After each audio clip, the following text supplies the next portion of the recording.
ಇಲ್ಲಿ ಓಡಾಡ್ತದೆ. ನಾವು ಹೆಜ್ಜೆ ನೋಡಿದ್ವಿ.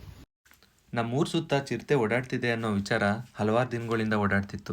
ಬಟ್ ಆ ಚಿರತೆ ನಮ್ಮ ಜಮೀನಿಗೆ ಬಂದು ಓಡಾಡ್ತಿದೆ ಅನ್ನೋ ವಿಚಾರ ಕೇಳಿದಾಗ ತುಂಬಾ ಭಯ ಆಯಿತು. ಹಾಗೆ ಲಾಸ್ಟ್ ವೀಕ್ ಕೂಡ ನಮ್ಮದೊಂದು ನಾಯಿನ ಎತ್ಕೊಂಡೋಗಿದ್ದು ನಮ್ಗಿನ್ನ ಭಯ ತಂದಿದೆ. ಹಾಗಾಗಿ ನಾವಿವತ್ತು ಫಾರೆಸ್ಟ್ ಅವರಿಗೆ ಫೋನ್ ಮಾಡಿ ಅವರು ಕೂಡ ತೋಟದ ಹತ್ರ ಬಂದು ಖಂಡಿತ ಇದಕ್ಕೆ ಒಂದು ಪರಿಹಾರ ಕೊಡ್ತೀವಿ ಮತ್ತು ಬೋನ್ ತಂದಿಡ್ತೀವಿ ಅಂತ ಹೇಳ್ಬಿಟ್ಟು ಹೊರಟಿದ್ದಾರೆ.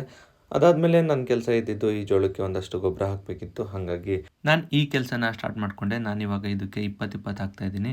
ಇದಕ್ಕೆ ಆಲ್ರೆಡಿ ಇವಾಗ 15 ಡೇಸ್ ಆಗಿದೆ. ಹಾಗಾಗಿ ಇದಕ್ಕೆ ಈ ಗೊಬ್ಬರನ ಅಪ್ಲೈ ಮಾಡಿಬಿಟ್ಟು ನಾನು ಹೊರಟಿದ್ದೆ ನಮ್ಮ ಆಡುಗಳಿಗೆ ಒಂದಷ್ಟು ಸೊಪ್ಪು ತರಬೇಕು ಅಂದ್ಬಿಟ್ಟು.